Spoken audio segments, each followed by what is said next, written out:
Hey, everybody, and welcome along to this week's edition of the Irish Golfer Podcast. Peter Finnan here, and joined from Rome, or from somewhere in Europe on his way home from Rome, Ronan McNamara. How are you, Ronan? Are you well? Good. I'm halfway home. I'm in Cologne, trying to stay alive. So hopefully I make it home tomorrow. In Cologne, trying to stay alive. You left Rome this morning anyway. I know we tried to do this from the airport earlier on in Rome. Wasn't working out. It was a bit noisy, so we said we'd let you get settled in your hotel and bop it out a bit later. But you must be wrecked, are you? I'm actually not too bad. I had a grand sleep on the plane, and then I woke up and realized we hadn't taken off yet after half an hour. But no, I'm dying. The hotel here isn't great. I wouldn't really call it a hotel, so I'm dying to get this over it and get out there. But like, these are things you have to do if you're going to dodge the cost of living crisis. So what? You went to Cologne on the way home because it was cheaper, a lot cheaper than flying direct from Rome back to Dublin. Yeah, and I'm off on Tuesday, so I might as well spend it in Catch a new Germany rather city. than spend it at home. Yeah. Exactly. There'd be a bit of German championship or something on there. You'd be grand. You catch a match. As they always seem No, to let's do. get stuck in anyway. Let's get stuck in Ryder Cup. Like it was some week. It was some week for you to go over and experience your first Ryder Cup as well. But like, I know when we were doing our predictions last week, you had predicted a US win. I predicted a draw or something a lot closer, and then I think Mark just to make up the numbers just said, "Ah, yeah, I think we might shade it." But yeah, it turned out to be a spectacular week.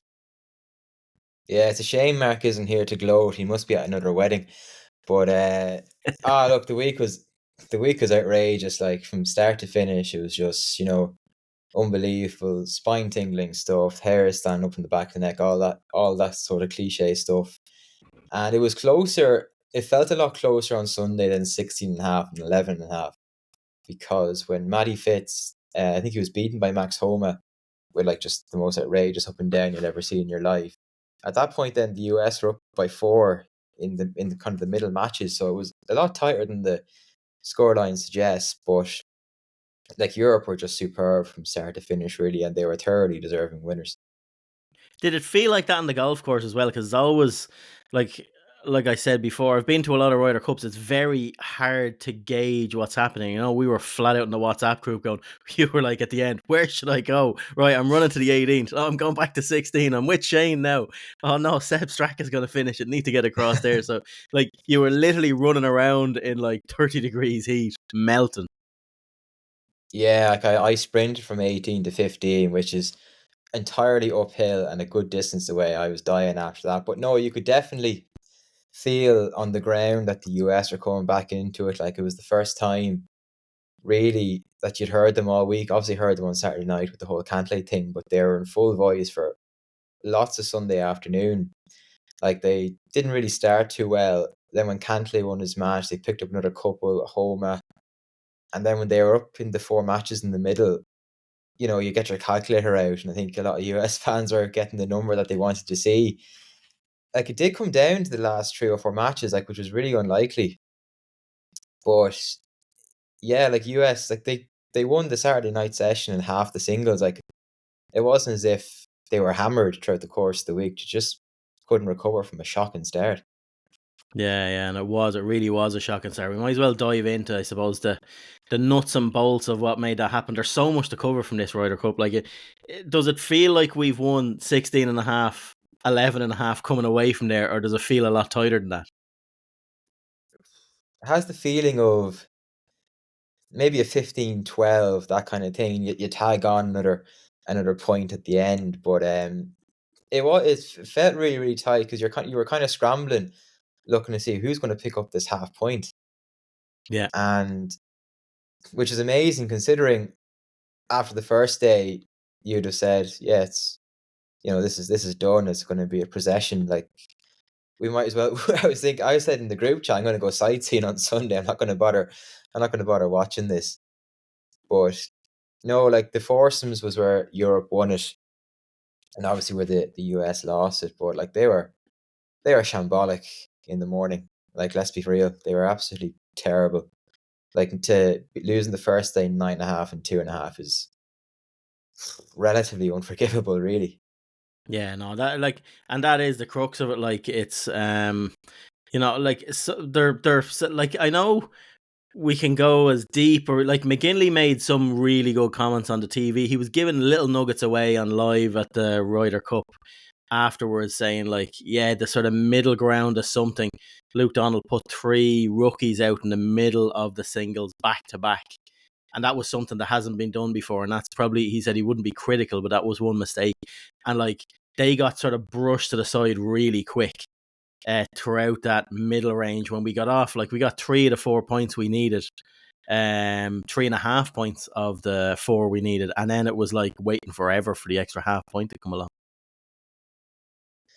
Yeah, I think things kind of got away in the singles from Nikolai Hogard, if I remember correctly. He was 2 up early on against Sander Schauffele, and Schauffele, I think, won 3 holes in a row to go 1 up, and then he never really recovered. Sepp Straka played well against Justin Thomas, just lost a tight match. That happens. Ludwig Aberg. Ludwig Aberg wasn't actually great all week, and he never got going in the singles at all. And then obviously Bobby Mack at the end. I think everyone was kind of, looking anxiously at him, thinking, God, we wanted to come down to him. But he was a player. I think he was the best of the rookies. Like, he was a player who Yeah. improved with each match, finish unbeaten. Like, you have to tip your cap to him, not to bring in the cap reference again, but like, he was quite good, in fairness to him. No, in fairness to him, yeah, like, because he was like a fish out of water on day one, and like, he was totally lost, and he was like missing even throughout day two, front nine, and then he grew into it on the back nine, started holding putts. Justin Rose did an unbelievable job man managing him, helping him through, and it was, again, it's worked out well for Luke Donald. It's easy to, like, you can highlight all the things that worked out well for a winning captain, but like, to have the luxury of, if that Ryder Cup was a lot tighter, I don't think he would have sent out Bob McIntyre for a second time in the 4 ball on Saturday afternoon. Um, but he was able to do that to get him acclimatized even more, hoping that, yeah, we'll get him used to this again, and singles sticking him out last, and looking at bits like that. But yeah, it's the planning that's get into it from Luke Donald's side of things is just, it's unbelievable, the depths that a captain has to go into now to win. I know we spoke about it last week, and I thought that the moving from foursomes, the moving of foursomes to open the matches up was really good. And I know Mark disagreed and said, like, it'll have a bit, but I don't think it'll have much. But that was the winning and losing of this Ryder Cup, really. Absolutely, like, and as I mentioned earlier, like, 7-1, you can't argue with it. And actually, to be fair to the Americans, outside of the foursomes, the Americans weren't bad. They did play pretty well, and like, trailing 4-0 after the Friday morning foursomes, like, absolutely battered. It was quite embarrassing, actually, to even be there and watch it. But they should have come away from the Friday 4 balls. Like, how they lost that session is a calamity. Like, they should have won Yeah. at least 2 of the 4 matches. And then all of a sudden you're back into it. So it was almost a double whammy for Zach Johnson's men. Like, Europe snatched 3 half points on the 18th hole in games where the USA were, well up. Like, I think in matches they were 3 up with maybe 6 or 7 to play, 2 up with 5 to play, 1 up with 2 to play, and to not get any wins out of those matches. That was a killer as well, not to win any match until Saturday. Yeah. But no, like, credit to Luke Donald. He knew, like, he got the course tightened up, narrowed in the fairways, pinched the rough. He just knew, like, we have better drivers than these guys, and he had them training for fast starts on their. He had all week in practice. When they went to Marco Simone, then Monday before Wentworth, playing little 3 hole matches to get you acclimatized certain quickly, and it Yeah. paid dividends because the Europeans, just on the first hole alone, were up 10-4. So the proof is in the pudding. Yeah, and that's it. And like, none of this happens by chance. Like, the level of statistical data and details that goes into the back of this is where, like, the US come in. You'd say it's almost as if they hadn't played in a month. Like, the audacity of them to turn up and expect just to be able to outperform like a European team that seemed to be in perfect unison. It's such bad management by Zach Johnson to think that they could do this at an away Ryder. Like, they might get away with it at home, but at an away Ryder Cup, when it's been highlighted, the stats, like we're talking about the 4 balls or the foursomes, 7-1 here. It was 6-2 in Paris. It was 7-1 back then in Glen Eagles. Like, it's a trend, and we were always going to try and hit them hard at this. And the fact that they were so rusty coming into it, like we said last week, 9 of their 12 players hadn't played for 4 weeks. Like, it's just crazy when you think of it now. And I know it's been said to death, like they wouldn't prepare for a major like this, but it was delusional by the captain to think that something like this could work. Oh, absolutely. Like there was such a vibe off the US that we'll turn up on the Monday of and we'll do our work then. Whereas Luke Donald did his work well in advance. Like there's a reason he made all 12 players play in Wentworth and he had them all play together for the first 2 rounds at least. And then other European players took it upon themselves to play in Ireland the week before. And like in fairness to Justin Thomas and Max Homa and Brooks Koepka, they played in the lead up to the Ryder Cup. But nobody else did, and it completely showed. Yeah, well, especially with Homer, like he was one of their best players, and he was one of the 3 that actually played in the weeks leading up to it. Like, it's no coincidence, that's it. But like statistically, we just got it so right. And I know, like, we had in the magazine that we brought out, a preview magazine before, there was a piece in there highlighting Eduardo Molinari and that he was Europe's secret weapon and what he was doing and how he's went about this. But like, there can be absolutely no question that like his fingerprint is just all over this, like from every level of where this win came from. It's just all over this. Oh yeah, and even the players reference it in the I suppose post-match press or winning press conference, I should say. And Luke Donald was asked a statistical question, and they're all kind of like, "Can we bring in Dodo for this?" Because like it's all completely down to him, all the little nooks and crannies, using the extra work to go the extra mile, which gets you the extra point here and there. It was all completely down to Molinari. Like the backroom team he had behind him, Luke Donald really was top class.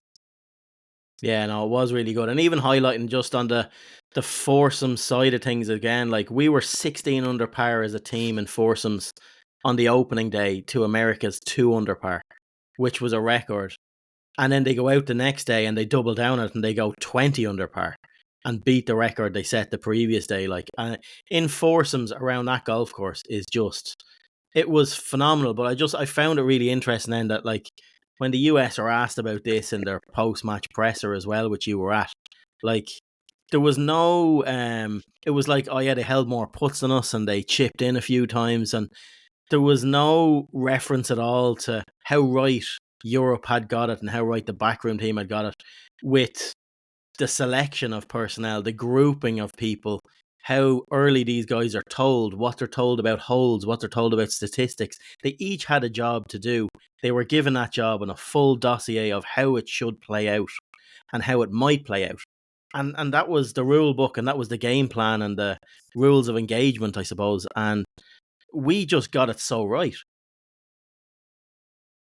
Ah, yeah. Look, throughout my whole leaving cert year, it was banged into me: fail to prepare, prepare to fail. And to put it simply, that's what happened to the Americans. They just, didn't prepare right.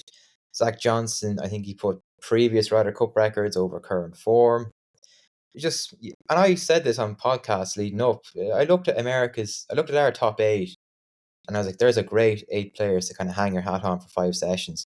And I weighed it up against sort of America's automatic picks, and there was really nothing to fear there at all. Like even with Scotty Scheffler, world number 1, if the hole was a bucket, he'd still miss. Like he was terrible as well. Like Yeah. it's just amazing. Like considering 2 years ago, we thought America were odds on to come over here and win on European soil for the first time. But like 2 years is a long time in golf, and like who knows in 2 years' time what Europe's going to look like. But you have to judge it for what it is, and Europe are just well better prepared, better.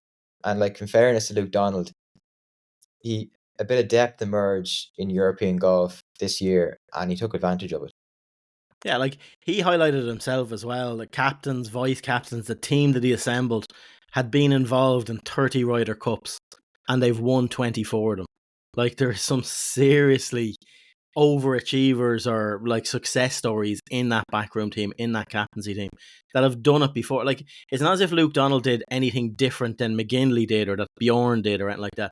They have a team sheet. They have like we're saying, a rules of engagement and how to go about this.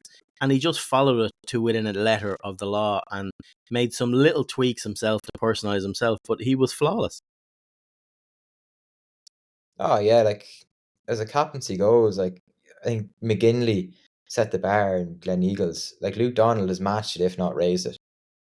In Yeah, fairness, I'd agree with that. I'd like it in some. I would say he actually raised it because it's a much tougher team. I think American team that we faced this time, and we made them look silly. Now they made themselves look silly in a few things as well, but we made them look very silly with like just stripping it down. Like all of our top players performed, all of our picks performed, and theirs didn't. And that's just the simplicity of how our team gelled based on the stats, based on who the picks were, and how they all came together as a team, and how we bonded as a team, how we played. Like every way we carried ourselves all week was just glaringly different to how the Americans went about their week.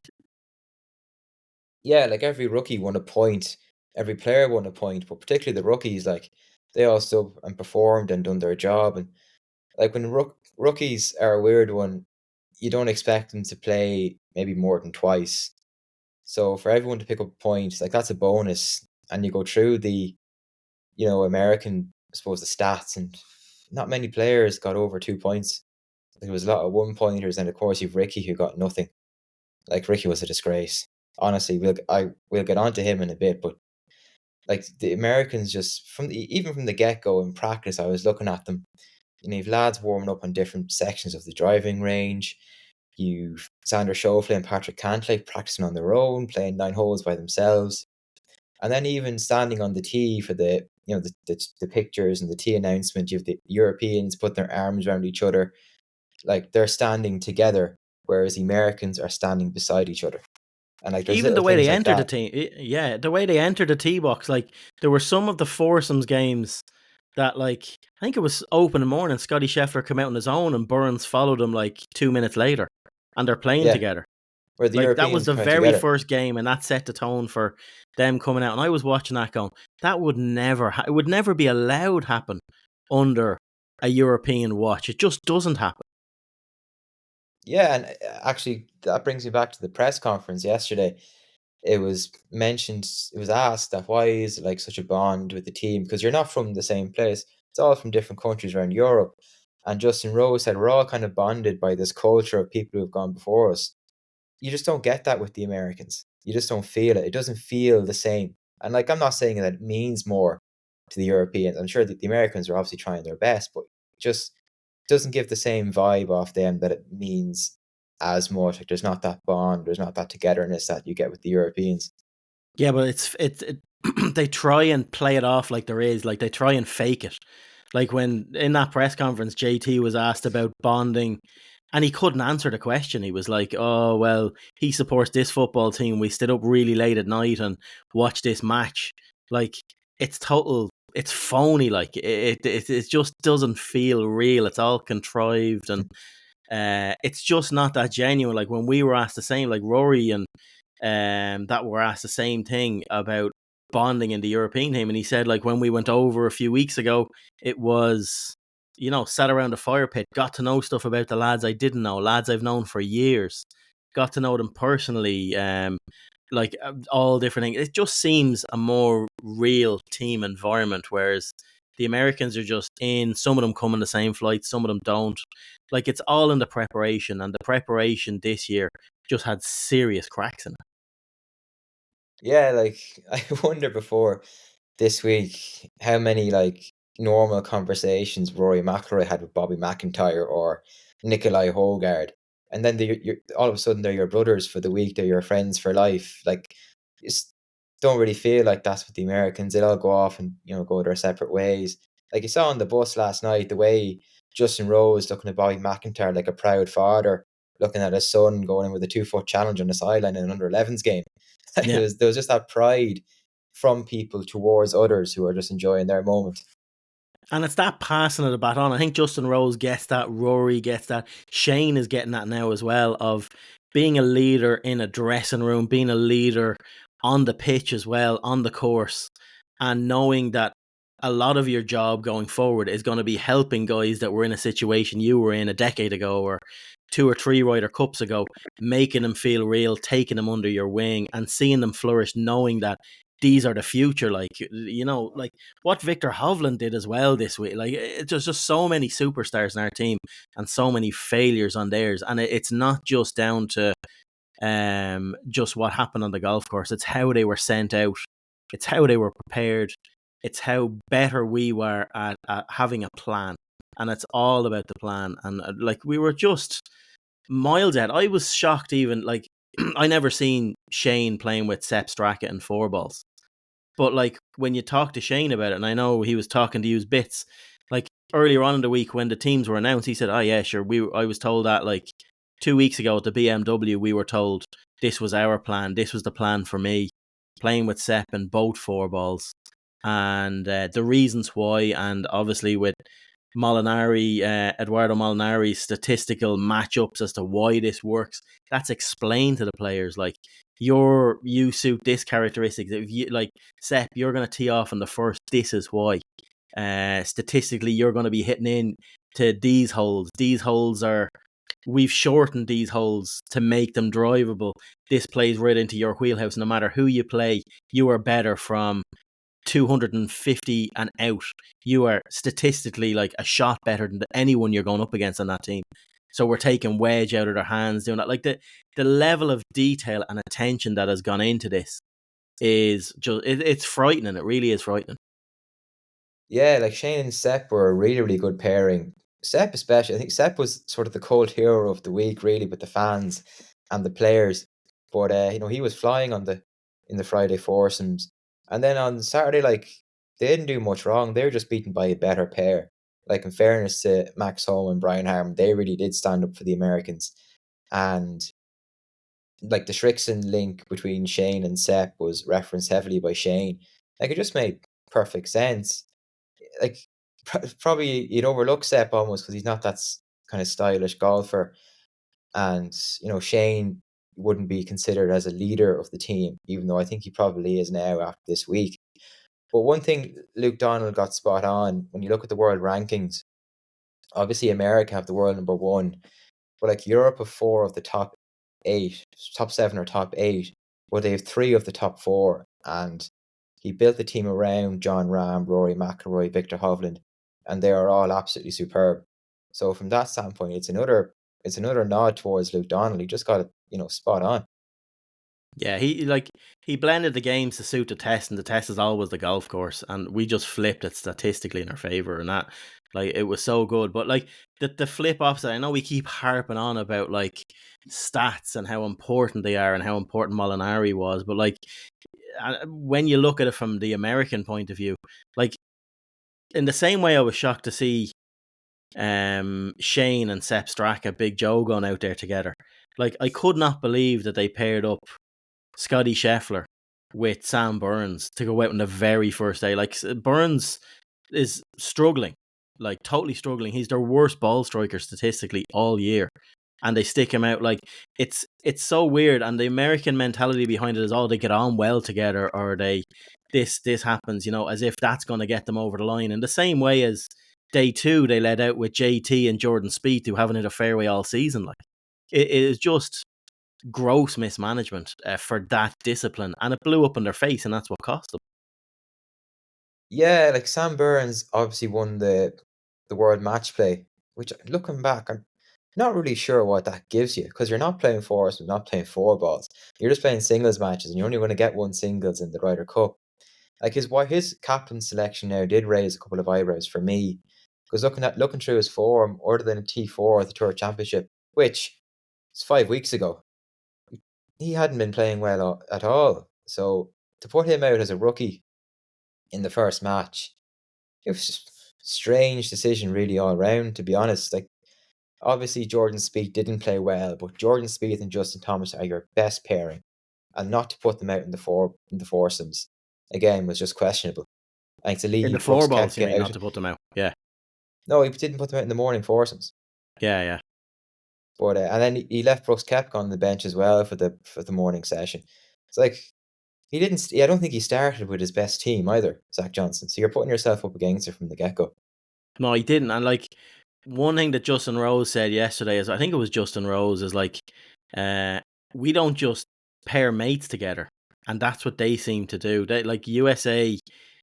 They do fall into the trap of pairing mates together or looking at past performance and popularity in a way that they select pairings, whereas that makes up probably 5% of any of our pairings of how they've performed in the past and popularity and how they've gelled before or what. Like, we constantly mix up our pairings, and just because something worked in the last Ryder Cup, that's 2 years ago. Like, something could be totally different, or there could be somebody that fits that player a lot better.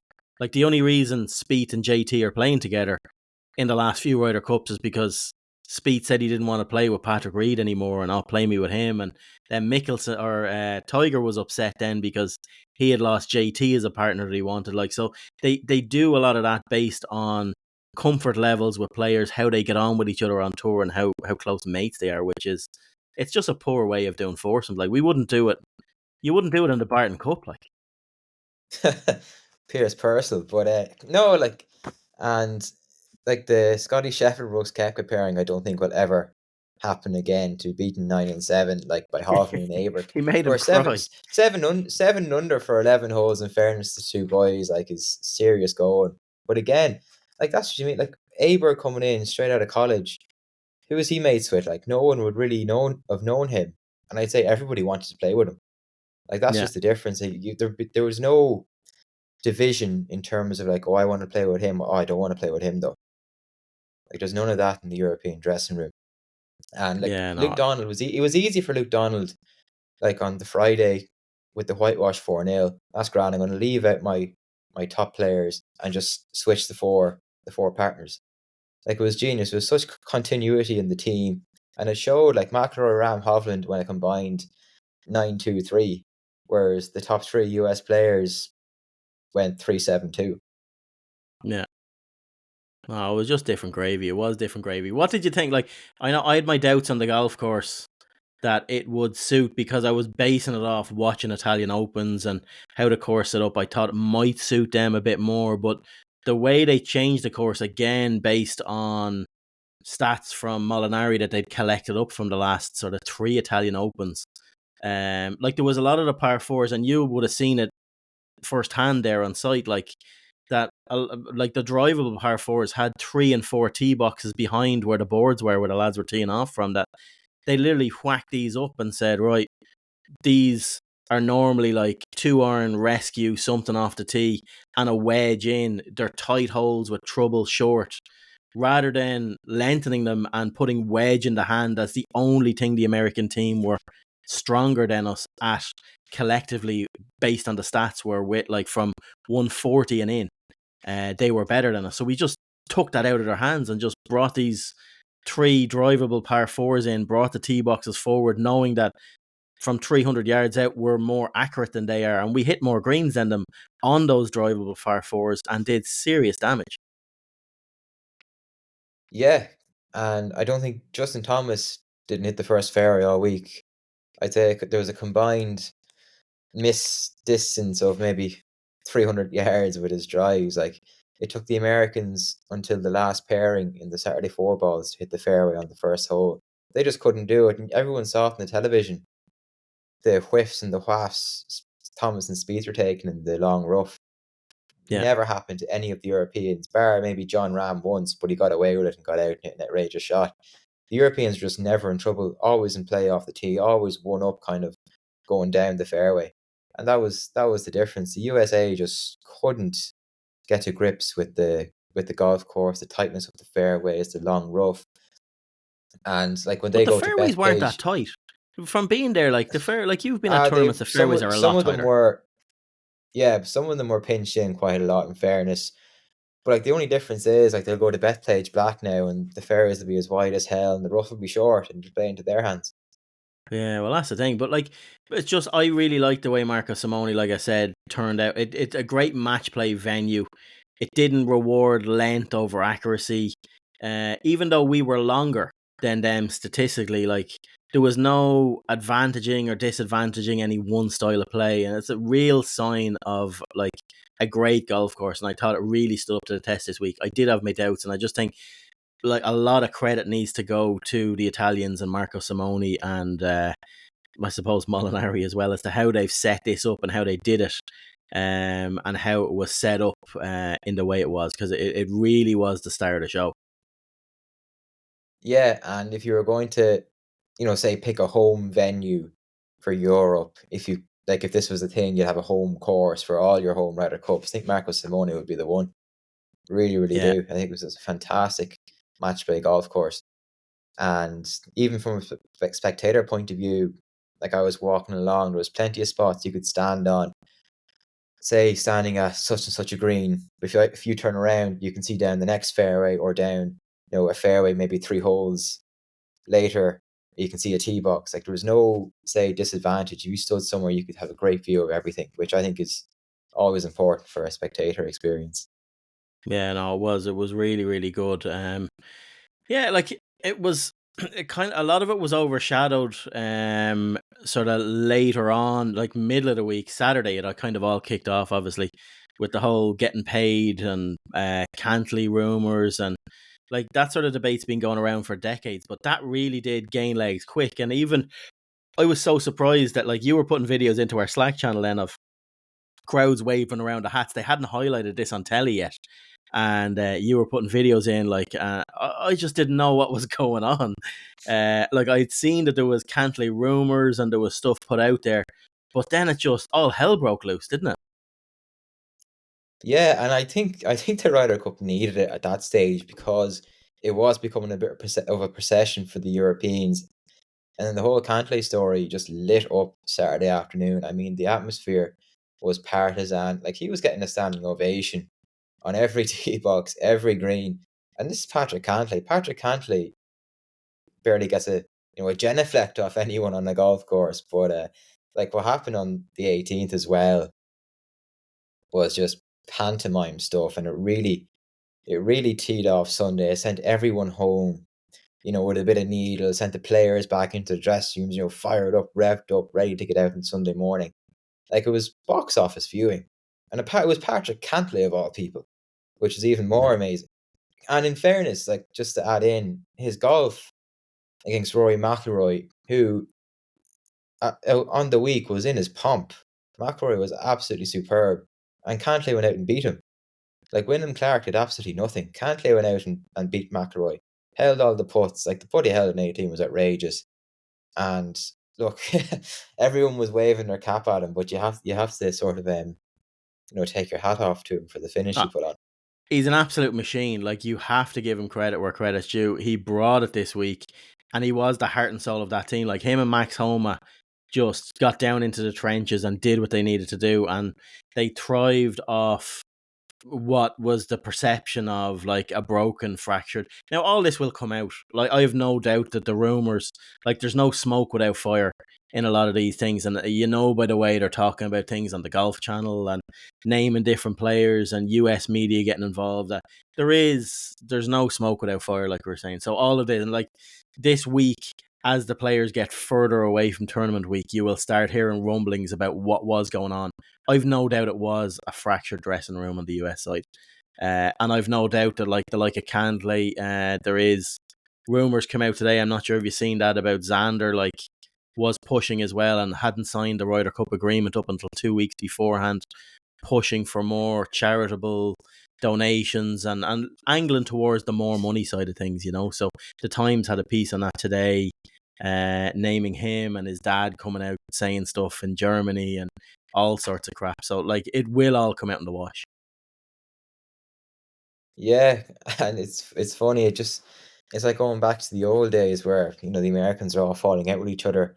I think we all thought they'd gone past that at Whistling Straits, but it's obviously reared its ugly head again for them, and they're almost back to square one in terms of when are they actually going to get the knack of winning Ryder Cups on a consistent basis? So it just doesn't seem to be happening, which is a shame because I think Patrick Cantley on Saturday had probably one of the great days of his career. Same with Max Homa, had one of the great weeks of his career. Like he's a match play specialist. Like, Yeah. he's up there with Justin Thomas and Jordan Spieth as a real, match play specialist. Like, it was funny, a lot of wishy-washy players that I would consider, to be kind of, flaky, really stood up. Like Fleetwood on 16. If that was a PGA Tour event on a Sunday or a major, he puts that in the water, I think. Yeah. No, it really is. Like, it's just, yeah, you have to just, like we said it, you have to tip your hat to them. They brought it, sort of way. But yeah, like, it's just the whole money thing. It's not that it annoys me. It's just like, when is enough not enough with the amount of money that these guys are playing for? And like, the Ryder Cup is, like, I loved Rory's comments on the Ryder Cup. Like, like, the biggest achievement in golf is winning an away Ryder Cup. And he's like, he has been, in fairness, saying it for God knows how long. Winning in Bethpage is the goal, and that will be the biggest achievement in golf, winning an away Ryder Cup. And it just typifies, it's the purest form of golf, like we said. Like, the event's just getting bigger and bigger and better. It's purely about competition. You're taking all the financial bits away from it.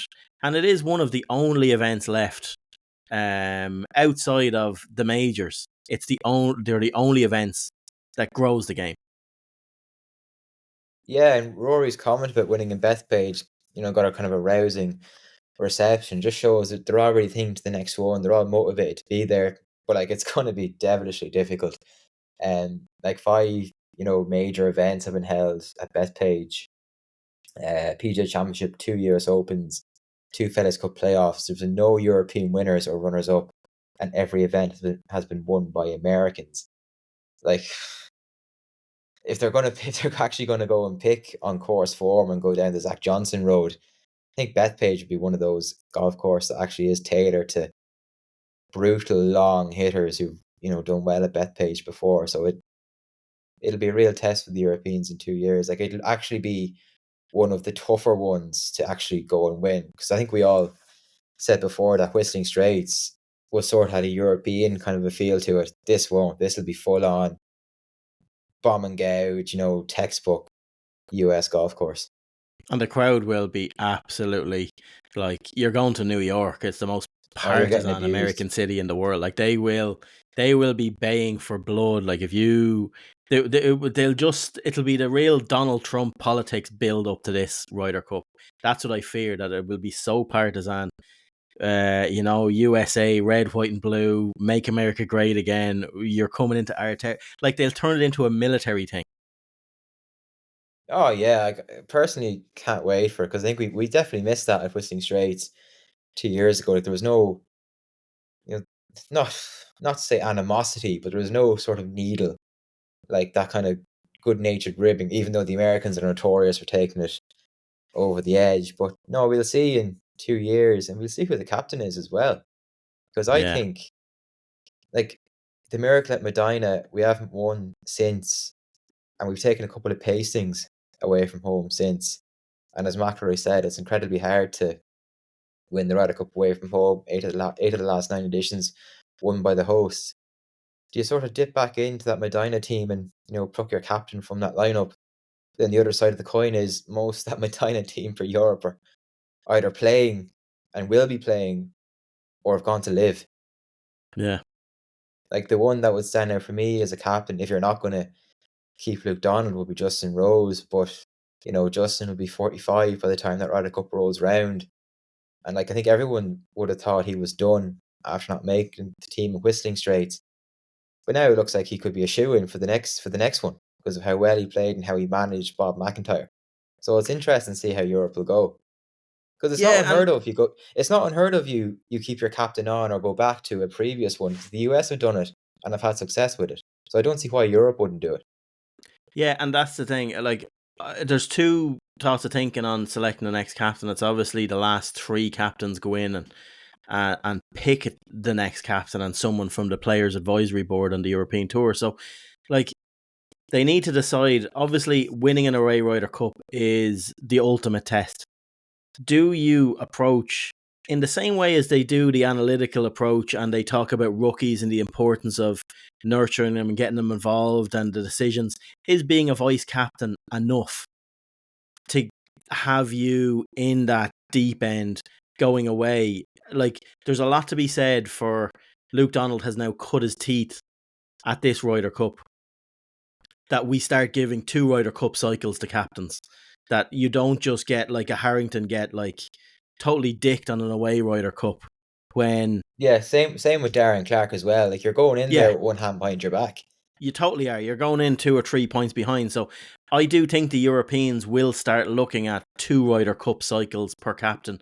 And a lot of that will be out of necessity as well, because we've lost so many great potential captains to the Live debacle. And I don't see a way back for them before the next Ryder Cup. And like the European Tour have been burned with a Stenson and what he did. And they're still raw about all this. And it's going to take a couple of years for all this to play out. So if they can convince Luke Donald to stay for another 2 years, like for the next Ryder Cup, I think that's the best prep we have, because he then is overseeing the churn rate of this team that has won this week. New players coming in, new ideas, new stats, new stuff like that. Keep his exact same backroom staff. Maybe make 1 or 2 tweaks to it. And you have already, before you get going, the perfect, like, there's no management questions going into it then, because he's done it. And he knows that it's not his first rodeo. He's not going to get nervous in the same way he did.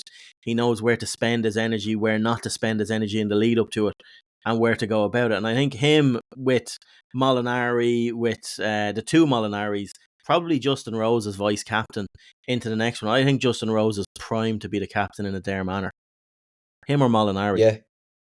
Yeah, I don't like Dodo Molinari for what he did with all the stats. Like, I think he put himself as a contender for, certainly for a European home Ryder Cup. I And don't. Like, it's mad. I think Dodo is too. He's too valuable of an asset to be captain.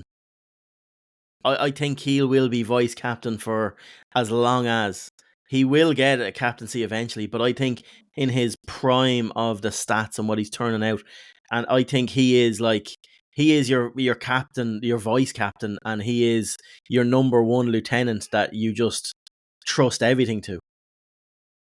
give it Nico Colsarts. He's a madman. Give it to him. The Thunderclap champion. Oh, he's nuts. He is no. He's a great character. Yeah, but you could tell as well though on the Luke Donald thing. You could tell by the players in the press conference, they all want him to do it. Oh yeah, like that was the real, like that was tangible. You could feel it. It was the elephant in the room.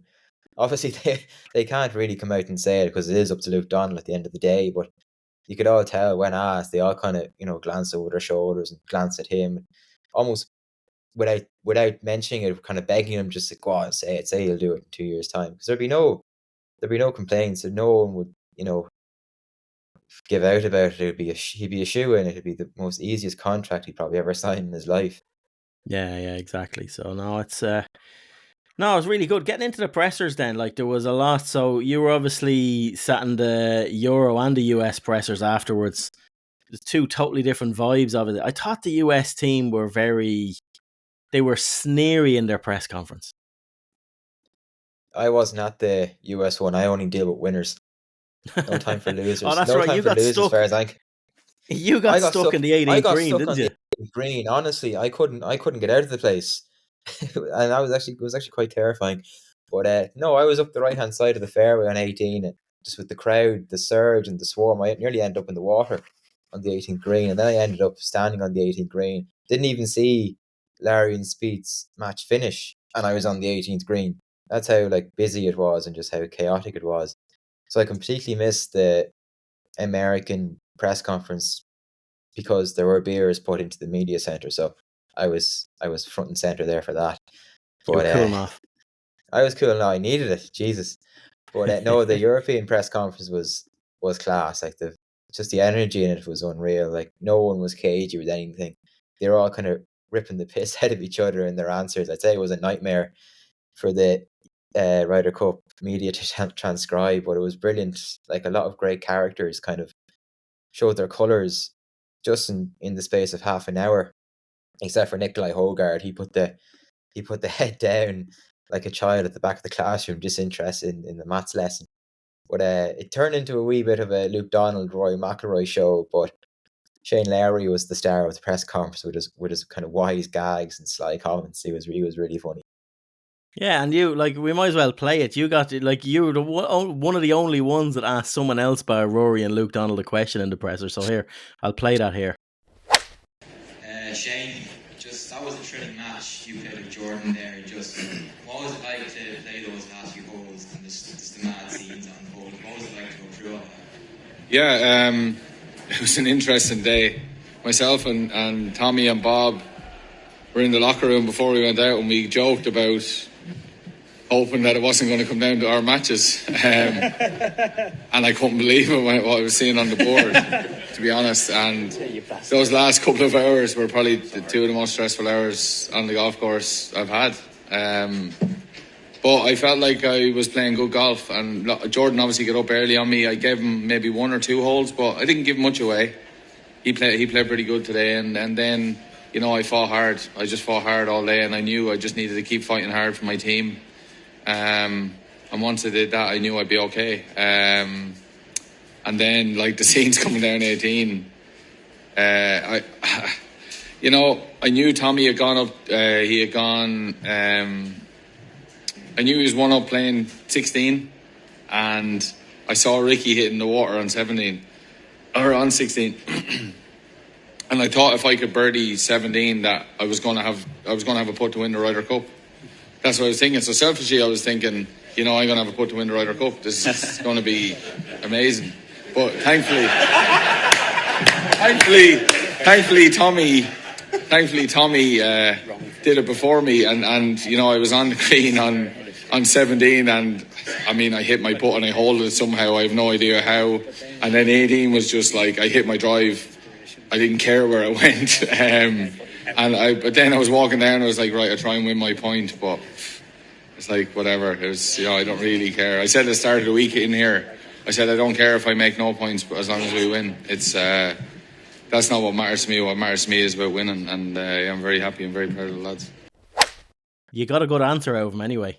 I wasn't expecting that length of an answer. Oh yeah, it was brilliant. And Tommy in the background then, With the arms up. Putting the arms up in the air was brilliant. It was brilliant. And honestly, it just reflects the bond in the team room, really. But I felt I had to ask about the match, even though it didn't come down to Larry's game in the end, and he didn't win. Like, he did half the match, but I thought a half was a fair result in his match with Jordan Spieth. Like, the golf they played together was unreal. The passion they both showed was fantastic. Like, just to follow it and watch it was actually a privilege. Just to see a game of golf in such a heated atmosphere, played in such a great spirit, was fantastic. And I probably was a wee bit spoiled by the kind of the swarm and the stampede on the 18th. It would have been nice for it to maybe finish off in sort of a blaze of glory where everyone kind of knew what was going on. But like, I linked up for the first 6 or 7 holes. Larry, well, probably by his own admission, you know, was really, really poor. 3 down after 5, birdie on 6. Like, he just goes absolutely berserk. Yeah, And birdie to go 2 down and goes mental. Down, like, you're still in the shit here, like. Yeah. And he comes back. He comes back and goes to all square. Then Spieth makes an outrageous birdie on 15. Really, really was, to go 1 up. And the bunker shot Larry played on 16, like, under that pressure. When at that stage, you know it could come down to you. There's a massive scoreboard facing you. And the bunker shot he played was just world class. Yeah. And then obviously the putt on 17 was just brilliant. Like, I was behind his camp, Neil Manship and his brother, and the wife and a couple of other personalities. And in the video, you can see kind of the arms shaking in front. The arms go up, and everyone's trembling in front of me as the ball goes towards the hole, 2 feet from the hole. And when it goes in, it's just absolute pandemonium. Like, I've never seen Shane run as fast in my life, going down to hug Nikolai Hogarth. It was just absolute pandemonium. Like, Fleetwood won the Ryder Cup, but Larry stole the show in many ways. He had the crowd, he had the scenes. Like, it was Fleetwood won the Ryder Cup, but it was about Shane Lowry for the last half an hour, 45 minutes, in fairness. Yeah, just probably because he had the most golf to play, and Bob McIntyre had finished his match on 16, so there was no, so he God was the love one. Bobby. I didn't see Bobby. Did he finish up? Maybe like what? Just his mum and dad clapping him off the green or Yeah, wherever and he he ended won a up point. finishing. Like that was the, you felt a bit for him, but he contributed. Like if it was needed, he was there. And like he missed, like at one stage he missed a 2.5 foot putt to go 3 up, and you're just going, oh no, this is gonna surface itself here. But no, he got stuck in fairness to him. But the what stuck out for me in the Euro presser as well, like there was lots of different questions, and obviously, but one of them that was angled at Luke Donald about what it means to him and what his parents would have thought. He got very deep then when he started all play for those who mean the most to you, and then he revealed like these videos that he had made for each of the players, little 2-3 minute videos of inspirational people in their lives, telling them how much it means and how much they mean to them. And I'd say to see those videos, it would actually get you want to go out and fight a war. Like, Oh yeah, playing for Europe, it's not just about representing like a continent. It's just the emotion behind it is absolutely surreal. And obviously, we all know Sevi, like arguably, is playing a larger role since his untimely passing than he would have when he was alive. Like the spirit of Sevi, you can feel it in the press conference. You can feel it on the golf course, and obviously, we've all seen the videos and the pictures from inside the team room. Like his spirit, it's all still built around him. I think as long as they have that, like, just it was really special stuff. Even the way the European fans greet the players, like just to go back to Larry, the Fields of Athenry on the first tee box, like that was pure lump in the back of the throat stuff. And then the roar he got when he was on the tee, and just that kind of stuff that it means so much more to be European and to yeah, represent Europe. Like it's like going out and representing your local golf club. It's that but same kind of emotion and pride. Pride is yeah, what they all have. but Sky Sports didn't show that Shane Lowry walk on at all. I think they thought it was going to turn It's into a, British television. It's British yeah, they thought it television. was going to turn into a Wolf Tones gig or something, and we were all going to be up the rah with Shane coming on, or like that's what they thought. So they're like, okay, we'll cut away from Lowry now. We won't let the Fenians in on this one. But yeah, that's what it felt like. But it's mad because there wasn't many videos going around of that, and it's the one thing from this week that Shane on our socials actually shared today was that. Oh, look, Shane. Like Shane was the life and soul of the party. I know he only got a point and a half, but and Rose only got a point and a half. But the two of them were much better than their return shows. But Shane, like I wrote it earlier in the week, he is the heartbeat of that team. Yeah. Like that's why he was picked. Like it, and he got a lot of criticism as if it was jobs for the boys in some quarters, but he justified his selection, Yeah, no, and he that's definitely at the end did. of the day, that's it. Yeah, and the whole Sevi thing of what's it like, some of these, like Victor, I don't know, did Victor Hovland ever meet Sevi and stuff like that, so way, but like what you're saying about the pride, the silhouette on the back of the badge, and all the little symbolisms around the golf course. And Azinger made some valid points. Like Azinger and Sevi, yeah, they were good mates in the end, but through their playing time, they did not get on. Like Sevi wound people up. He was, and they were asked, like McGinley was talking to Azinger on Sky about a few things, and they asked, and Azinger said, like, Europeans, you show these videos that instir passion and feelings and stuff like that. We're afraid to do that in America, is kind of how he phrased it. And he said, like, you play a dangerous game by hanging this off the memory of Sevi. And Sevi was he was emotionally kept it on the right side of things, but he pushed it to the edge, and he knew how to press the Americans' buttons. And he played on passion and pride, but it was all within the spirit of the game.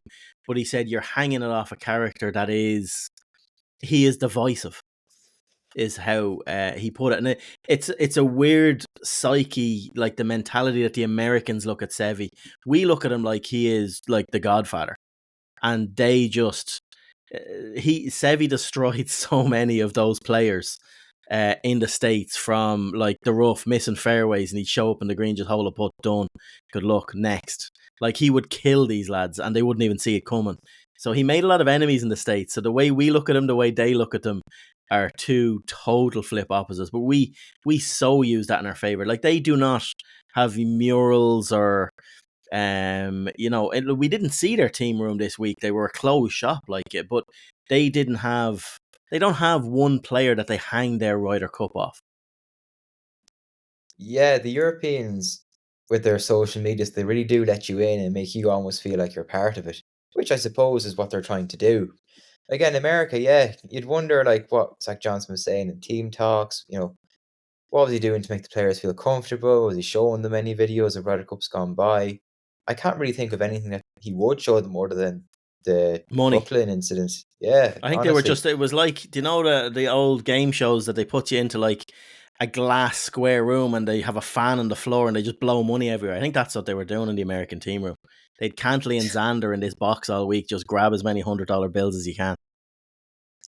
Yeah, honestly, it was coming out of the week now. It's a bad look on the US lads. Like even Luke Donald was doing rankings of like famous European Ryder Cup moments or something, and Darren Clark's walk on to the first tee in '06 after Heather passed away made the top 5, and like that had nothing to do with hitting a golf shot or holding a putt or anything. Yeah. It was just a moment of pure passion and unity. Like the Americans don't really have any of that to hang their hat on, basically because they've been battered throughout the 2000s in the Ryder Cup. Like there's no recent history for them to kind of stir old feelings and kind of get revved up for things. So they're almost kind of going out there having to build their own momentum, which they obviously weren't able to do this week. Yeah. We But don't seem to. We're more on the feeling and the emotion and the connection, whereas they're more get yourself wired up or get yourself buzzed up. We don't need that. It's so weird how we have a natural connection to the European tour, to Sevi, to what's come before, whereas they don't have the same emotional attachment we have. I don't think, to the Ryder Cup. No, and I think it actually was summed up in Ricky Fowler's performance, especially given Tommy that putt on 16. Like there was a good 3 feet left in that. And I don't care who you are, what the situation is, you always make your opponent hold the putt to beat you. And I just think Yeah. he was going around there like a beaten docket. I don't think he I don't cared. know, is there a bit of petulance in that as well? Like I might be reading too much into it, but like he knew that was a putt to win the Ryder Cup as well, and he kind of took Tommy's moment away from him. As in, he I will did. get you now. Yeah, that's good. Pick it up, and then it's over. And Tommy doesn't really give a shit, but that would have been his moment. If you have a 3-foot putt and all the cameras are on you, and it's this putt to win the Ryder Cup. Yeah, and like he won't get to have the conversation. Oh my, I couldn't see the hole, I couldn't see the ball, my legs were shaking, couldn't feel the putter in my hands. It's just, yeah, I went and picked my ball up.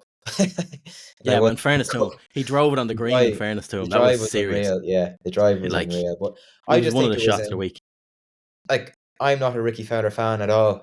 Everyone knows that. You guys know that. I think it was an indictment of his career. Just like ugh. I know he dresses up like a prisoner every Sunday. Fair play to you. Like you're the most wishy-washy, watery player I've ever come across. Yeah, and then the thing about it is, like, we have great players that come through Ryder Cup. He's an abysmal Ryder Cup record, but he's not someone that you'd look at, Ricky Fowler. Like, there's not many of the guys on the US team now that were there that you'd look at and say, you're going to make a future captain. No, and no one who you kind of even playing would look into with any fear. Like Yeah. I can't believe Keegan Bradley wasn't there. Yeah, Keegan like, Bradley should be a staple of most US Ryder Cup teams if he's playing anyway well. well, Because he that's has it. that fire. He is probably the most European American that they could possibly have. Yeah, I think it would have been a far tighter Ryder Cup if they had brought. I know Spilt, like it's easy to make these assumptions afterwards, but like Keegan Bradley, definitely. Lucas Glover, I think, would have suited that golf course as well. No end up. Yeah, And like probably not Billy overly Horschel, someone long. like that as well. Billy Horschel, like I would class Billy Horschel on their side as someone that they should be looking at as a future Ryder Cup captain. Yeah, the Horses one's an interesting one because he had an absolute shocking start to the year, like crying. He was crying at the memorial, I think it was, over his form. He did improve without being particularly eye-catching, but he was almost primed to compete, just given the way he plays on the DP World Tour so much. So it would have been interesting to, maybe bring him over, even though he had Yeah. no real outrageous form behind him. But like when you're bringing lads just because they're good pals with fellas and they've good previous Ryder Cup records, and this worked one year and this worked another year, just not enough thinking went into the selections, I don't think. Yeah. No, I totally agree. Like, is there anything else that we out? Like, I know Cantley's getting married today. He revealed that in the press conference. Like, they're saying how tight they are. I wonder how many of his teammates went to his wedding today. Xander probably did. Yeah, well, Xander definitely go. Yeah, exactly. But yeah, but it's an interesting one. Is there any other highlights for you? Anything else you wanna? No, don't think so. Just an outrageous experience overall from start to finish, and yeah, just a privilege to be there. Like, not a lot of people get to go to a Ryder Cup, so Especially in behind the pretty. ropes with a bib to walk inside the fairways, not like see whatever you want. Like the first tee experience to me will always stick out. One of my best golfing memories is the first tee in 2014 in Glen Eagles. Like it was when the stands were starting to get big. Because I've sat in first stand like at the K Club and stuff like that, like first tee, first morning. It's always been something that I've liked to do every Ryder Cup I go to. Oakland Hills, my first one. You're just blown away. But there was no stands around the first in Oakland Hills in 04. It was like there was a little stand at the back of the tee, but like sides of the tees, nothing. Just people standing. But like, yeah, it's frightening how big these stands are. What was that like the first morning? It was a slow burner, the stand. I think a Yeah, lot of the media fellas kind of remarked on that. It just like, it was brilliant. Don't get me wrong, it was unreal. Like, especially when McIlroy and Larry came out, and you've Tommy coming out, and Hovland and Ram, all I suppose the cult heroes of the team and the big names. But the Sunday was pretty special, I have to say. Like, getting the Fields of Athenry going for Larry, even though the stand was only half full. Like, you can tell the Irish people were there, because even though it was only half full, it was pretty much as loud as a full stand on the first morning was. Like, it yeah. was ridiculous. And that was my first tee moment, even though it came on Sunday and I had to wait for it. That was one that'll stick with me. No, it was class. It was class. Did you see? We'll get into heroes and villains there in a second, but did you see the Brooks Koepka tweet? Oh, with the Smash GC fellas. Yeah, I make money If moves on the thing, and a if Mac picture of if him, Sam Burns, Ricky, and Max Homa outside the let them captain's go, office wearing the live stuff. Don't let Max go. If Max goes, I might cry. Yeah, you wouldn't miss Let the any of other the rest of fellas them. go. Yeah, Nah. no, you wouldn't miss any of the rest of them. I agree with you on that. But yeah, interesting though is the times that he. I wonder how much they all got paid for that. Yeah, honestly, like, it just shows you, like, even the Ryder Cup is done now. It's back to the real world. Yeah.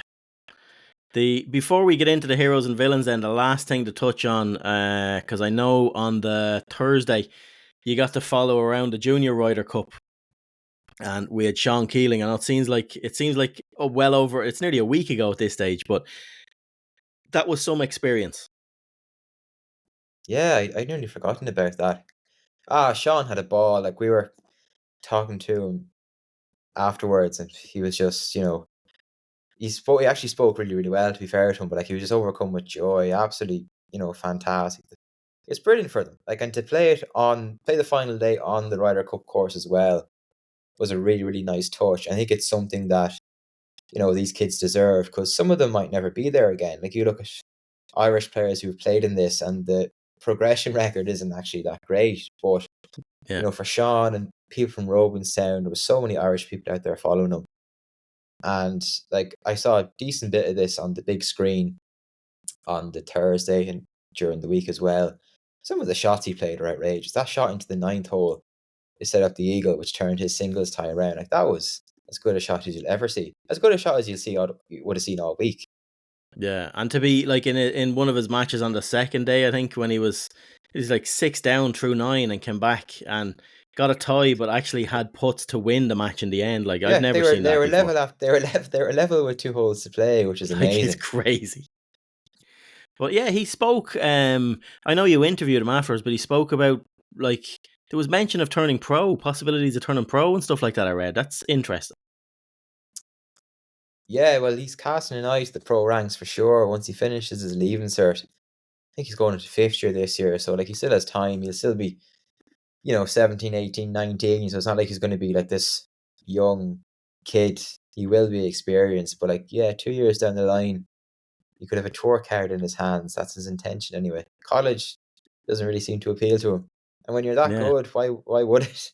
Yeah, Like, exactly. you're going to college, it's going to be another 3 or 4 years then before you do turn pro. So why delay? Go and give it a go. Yeah, no, I agree. Right, heroes and villains. My hero. I have my hero. I'll give you a Nicholas, time. I'll give you a time. Go on. So my hero, I'm gonna go Billy Foster this week. His 15th Ryder Cup, I just think it's very well deserved. I seen Luke Donald on Ryder Cup Just because Team he's Europe. a Leeds man. Just because he's Well, he is a Leeds man, yeah. But they awarded him. They gave him his own replica Ryder Cup trophy for his 15th appearance, with every venue engraved on it and stuff like that. When you think of the players, like, he's caddied for Seve in the Ryder Cup. He's, through his Lee Westwood times, through all of that, like, the amount of stuff that he's gone through, the amount of experience he brings to that team room is just phenomenal, with the stories and stuff. Like, the caddies play a huge role in this, and they deserve all the credit. Like, we'd some Irish caddies there this week. Obviously, we Darren Reynolds, we had Bob McIntyre's caddies Irish as well. Like, so it was a fair bit of Irish involvement in this, and I think Billy Foster deserves serious plaudits. Yeah, like, he's an absolute legend of the game. Probably the biggest legendary caddy on the tour at the moment. My hero is Nicholas Colsart, just because I think he's an absolute, shithouse. He's some man. And then your man who jumped in the lake on 16, like, that's fair play to him. Yeah, That's good crack. I seen That was the brilliant. amount of music backgrounds. It's like the the music backgrounds that are got onto all different things and all the different videos that were made. Like, the one that I stuck into the group as well? I know it was going around everywhere, of the Rory having a go at Bones in the thing, and the here. Oh yeah. Yeah, that's so good. Some of them things are so good, but no, there was a lot of them going around. It was good. Right, villains then. Who's your villain? Ricky Fowler, just because he's just shit. Just because he's Ricky. Just because he's Ricky, honestly, like. And then your man with was it Mayo for Ram or Mayo for Rambos or something? Yeah, he deserves to be excommunicated from the country. Yeah. Like, they should take his passport off and leave him. Let him move to Spain if he loves John Ram. Don't let him near Castlebar for the league this year. Don't let him near it. Yeah, my villain, like, there's easy ones that you can pick out and low hanging fruit and easy targets like LaCava or Cantley or any of that. But I think that'd be the easy thing to do. Although I did enjoy Lowry going as bouncer, and we nearly got close to seeing the Ginger Ninja in action when Rory was I thought Rory was gonna pan Bones there at one stage, and the Ninja got involved, but yeah, he didn't really do too much. But my villain is the man that caused all that controversy. I think Jamie Weir this week should be highlighted as someone who, I think he overstepped the mark a bit. Like, even if the rumors are true and you break a story like that, like, I've no doubt they are true, but I just thought it was an absolutely silly thing to do the Saturday of a Ryder Cup when we had all the momentum and all everything seemed to be going our way, and that just threw petrol onto the fire, gave them fuel, revved them up for the singles, and kind of united them as a team. Like, Jamie's a good guy, but I just think he made a massive mistake, and he changed the narrative of this, and it could have easily blown up in our face. So I will have him as the villain this week. I'm not sure what you think of that. Well, I kind of disagree with you. I think it lit up the Ryder Cup, but I get where you're coming from. To be fair, look, I'll put him as my villain as well, just because he's a Spurs fan and I hate them and I hope they all die. That was well offside, that goal. Would you stop? We've no VAR in the championship anymore, so it's grand. These things don't concern me. It's tough to get a yellow card in the championship, let alone a VAR decision.